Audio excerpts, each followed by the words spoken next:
是摔了一下，然后呢就没有电，但是它是有电量显示是正常的。现在是充不进电，也不能放电，这个呢是不耐用，这个是好的。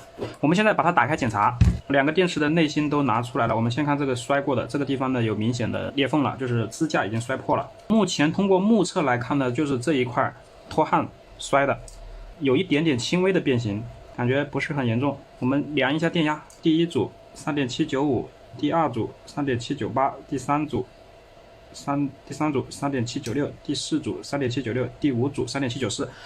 总体来说电压没有问题的，它每一组电压的一致性非常好。然后我们单独看看这个，因为这个已经脱焊了，我们要单独测量3.795，没有事，这个只要焊回去就可以了。如果焊回去还不行，就是板的问题了。我们现在把它焊回去，我们现在撬一下，看看我们的焊接强度。可以啊，周围已经撬成直角，它都不会脱落。我们这个焊接强度没有问题的。再来测量电压，看看每一组3.795、798、796、796、796，可以了啊。压差是0.003，原装充电器。不行啊，有问题，充电闪红灯。我们把它重新拔插一下，有可能是接触不好。再来，还是不行，再来。不行啊，这种情况下是保护板坏，要换板。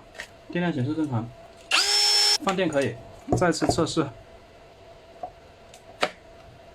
没有用，这个还要换一个保护板，看看这个是不是我们充电器坏了。像这个就没有问题啊，这个是可以充电的，也就说明我们充电器是好的啊。好，我们现在检查这个，粉丝说是不耐用，电量也能亮3格电。那么不耐用的话有2个原因，第一个有可能是有压差，它压根就充不满；第二个原因就是容量衰减。我们先看是不是有压差，3.8、3.8、3.8、3.8，一致性非常好啊，一致性非常好。我们看一下总内阻，全新的电池它的总内阻是在43到45，这个是50的话，其实衰减也没有很大呀。看看单组11.8、12.2、12.0、12.0、10.7，差不多啊。其实它这个衰减并不是很大。如果说觉得不耐用的话，有可能是用于角磨机、电锤这种本身它就比较费电啊。这个是原装的保护板，我们把它换上，这个也是拆机的。这张呢跟这个一模一样的，然后这个也是原装的，它是有区别的，就是第五角的位置不一样，一个在中间一点，这个是靠边一点。我们把它换上，先拆板上面的螺丝，钉烙铁我们取这个板，用这个扩张钳取这边线，这个也看不出来问题，完好。装这一块，直接安装，先装这个角，测试充电。可以的，红灯常亮，没有问题，没有问题。我们的焊点圆润饱满，非常可靠的。绝缘防护贴回来就这样的。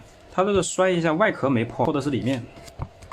然后这里我们把绝缘胶打回来，因为这个位置啊离负极比较近，所以这里打胶。然后这个位置也是离负极近，打胶，装上挡板。再次充电测试，没有问题啊，没有问题，可以充电的。这个就不用修，这个呢容量衰减也很小，这个是正常的。